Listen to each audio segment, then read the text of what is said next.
kind of give us an idea for you? What does that mean for you when you think about your race and history and some of the things that have come before and paved the way for you for where you are in life right now?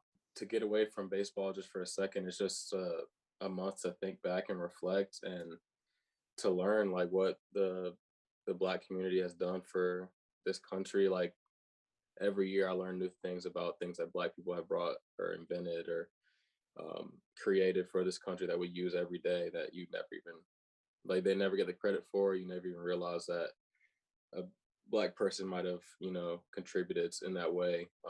So that's like one thing that I like to get into every year, especially for Black History Month, is just kind of do some research and find some new things out and see how my community has helped shape this country. How have you found ways where your race and baseball have intersected both kind of in general and for you personally? For me, well, I guess it starts from growing up. I live in an HBCU dominant town where I grew up, so you see a lot more colored player or black players. And then I went to HBCU, obviously North Carolina Central University. It was just a great time to see black players playing because that's not really the norm in most places. You don't see it too much. I think my first experience of black players in baseball was when I was probably 10 or 11 years old. My dad and one of my best friends, DJ Artist, he's with the Cubs. His dad, they had the idea of creating a travel ball team, and really just trying to help with the community, show like the kids baseball. So we had a predominantly black team back then when I was 10 years old, and we'd go around. And at the beginning, it was really just to expose the game to some kids that probably couldn't afford it before, giving them a better opportunity to kind of see if they liked it. And then it ended up being we were really good, so we started like winning a whole bunch of tournaments. And then we would go down to East Cobb in years past when we had a different team, but we decided to go with this team. And there was always a team down there that we admired called the Call Barons, and it was a completely black team, and they were probably the best team I ever played in my life. And just seeing that, I mean, at the time I didn't really think anything of it, but thinking back now, it's just really cool to see a collection of black players playing it all in the same field at a really high level at that age.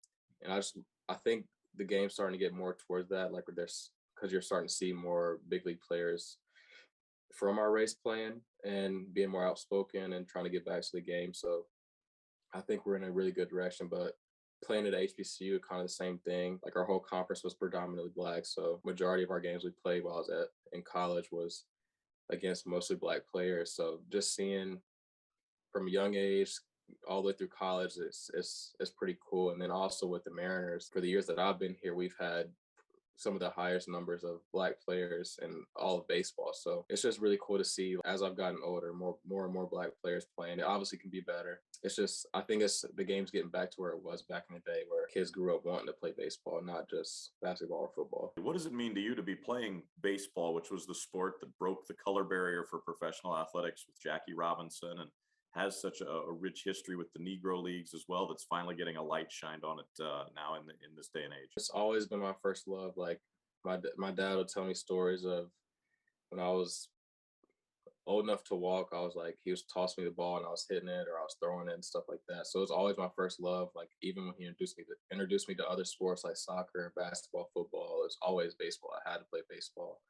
Um, so just growing up, it's just always been my first love, and to be able to continue to play it now and hopefully one day be an inspiration for a younger black kid to want to play the game. It's just really cool.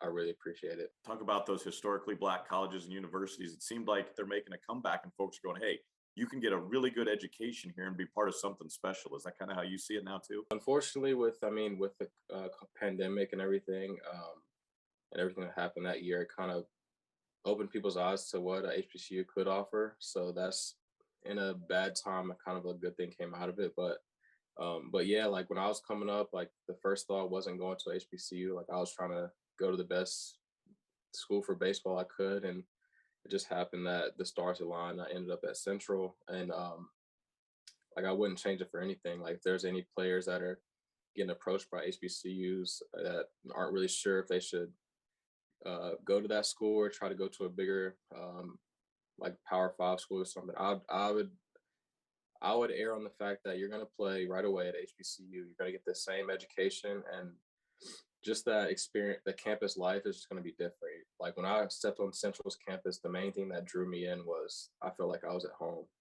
So aside from even the baseball aspect, just the whole experience of being at HBCU is what really makes it worthwhile. Devin, thank you.